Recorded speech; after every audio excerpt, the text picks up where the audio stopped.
going up against the league's top offensive team so far? Yeah, first of all, I would like to thank Lord Jesus Christ for this W.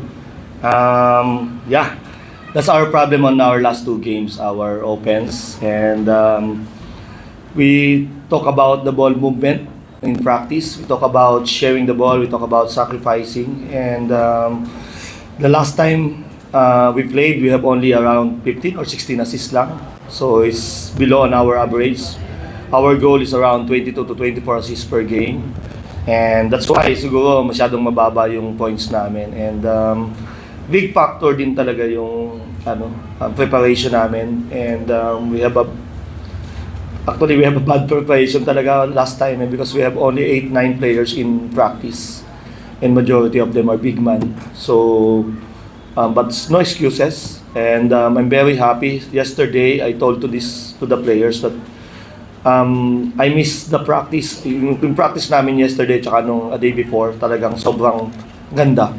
So, I think big factor talaga yung preparation. Big factor yung sa amin, kasi yung system namin. Once we have a good practice, I think we have a good chance of winning the game because doon kami kumukuha ng buwelo. Coach, throughout all your games, Magnolia's defensive identity has stayed intact. You're able to limit all your opponents to less than 100 points. Tonight, you've done the same, but you've showed frustration with the free throws that you've given up, 33 free throws to be exact. Are you still trying to find the balance between being physical and finding this defensive identity again? Yeah. We actually on the last, yung dalawang talo namin, we limit our opponents under 90 points. But problema namin, hindi kami makascore. And also, we talk about three things on this game. Transition defense, rebounding, and foul. So, yung tatlo na yon. And I think yung isa, hindi namin nagawa because we gave up at least 33 free throws. So, actually, doon sila nakakahabol eh. Yung maganda yung laro namin, but we keep on fouling, penalty, so nakaka-easy 2 points sila.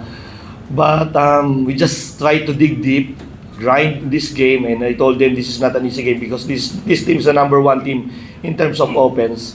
So we just need to dig deep and grind on our defense. So yun lang yung nangyari, and thankful to the guys stepping up. Everybody step up, especially this guy. Talagang malaking bagay to sa amin na nag-step up si Ian on this game. Thank you. Coach Ian, congratulations. Nag-step up ka with a double-double performance, 32 points and 13 rebounds. What was it about today? Do you feel na kaya ka nakascore dahil masyado na-attract ng mga guards nyo yung depensa? Was it the mismatches? Ano ba yung nag-fuel ng laro tonight? For me, siguro yung mga teammates ko, we have each other, parang pinag-usapan namin na magtulong-tulungan kami before this game, and kailangan maging ready kami today kasi back against the wall, talo kami back to back, so mahirap na matalo na pangatlong sunod-sunod. So ngayon alam namin na dito sa liga na to na kahit sino pwede kami talunin. So siguro isa wake up call para sa amin yung dalawang sunod na talo namin na ganun yung nangyari. So thank God nakabawi kami ngayon kahit kulang kami sa tao, and ayun, lahat naman nag-step up today. Ian, from being sidelined noong 2023 Governors Cup at ngayon nakikita mo na yung rhythm mo na bumabalik, best player of the game ka nga.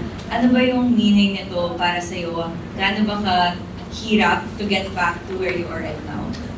Siguro para sa akin yung nangyari sa akin, parang inisip ko lang na challenge yun para sa akin, and may dahilan kung bakit nangyari yun. And sobrang thankful ako sa lahat na nangyari, and after that nakikita ko naman yung sagot eh. So thankful ako sa coaching staff, especially kay coach, sa tiwala ulit na binigay niya sa akin, sa mga teammates ko. Sila yung nag-live sa akin na makabalik dito eh. And syempre sa practice na ginagawa namin everyday. So ayun, positive lang everyday, and magiging okay din yung lahat. At this point, we're opening the floor to the media.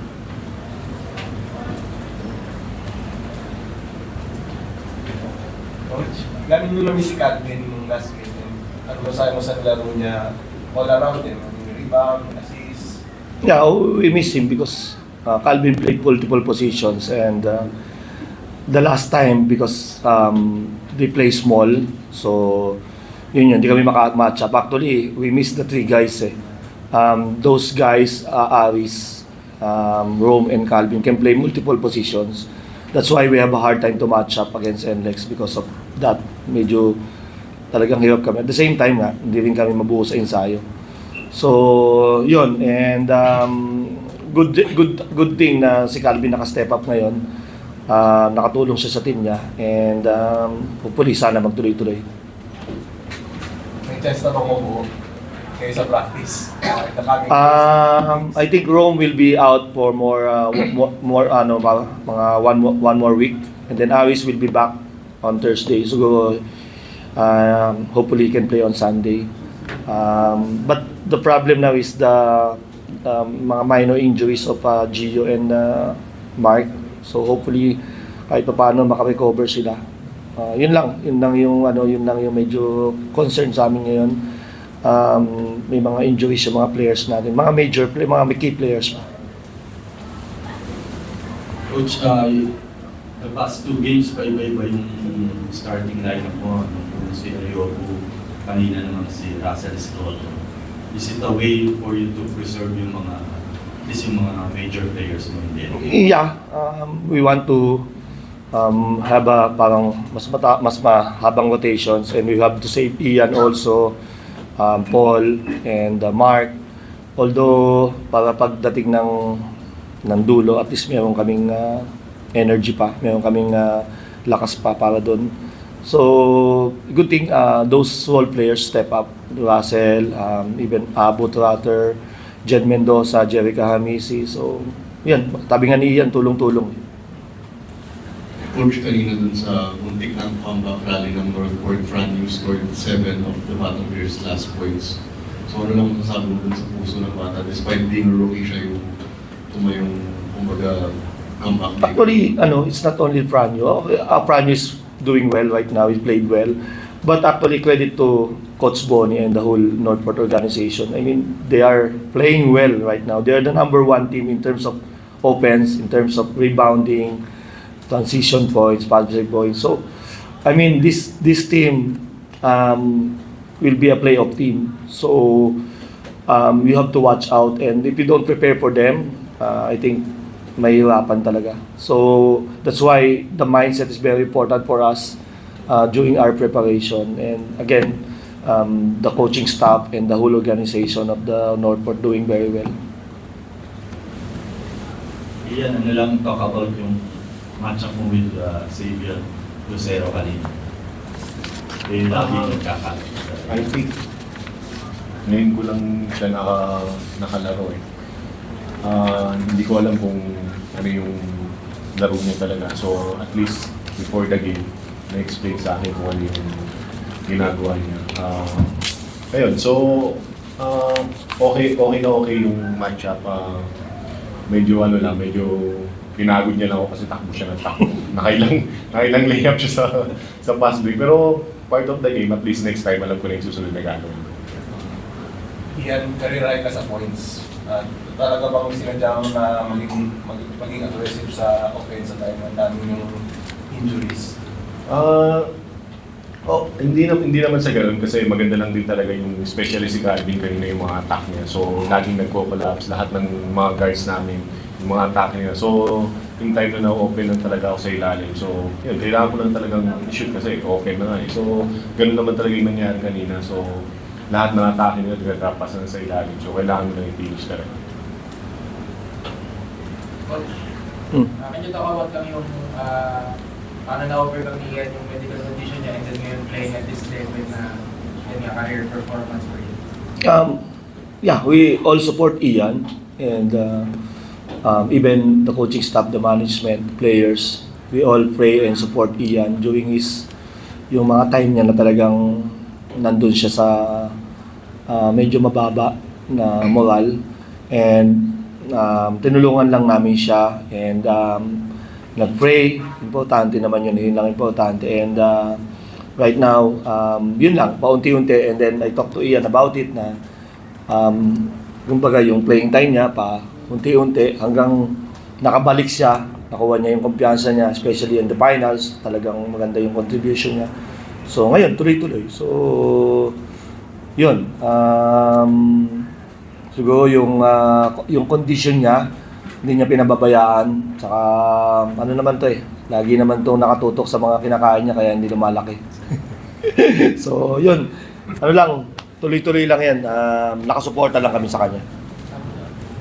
Coach, ang daming teams na nag-improve, Sarap Pirma, Mhm. kayo 2-4 na games pa lang. May konti bang sense of urgency na dahil baka mapag-iwanan Yeah. yung mga Yeah, katulad ng sinabi ni Ian, we don't have a parang back against the wall because nga we don't want na mag 1-3 because all of the teams right now are improving. So the Terra Firmas, the Blackwaters, NLEX, Northport. So yan, maganda yung and maganda for the PBA, maganda for the fans, and I hope na yan, maging yung competition talagang sobrang ganda and hindi don't expect kung sino mananalo.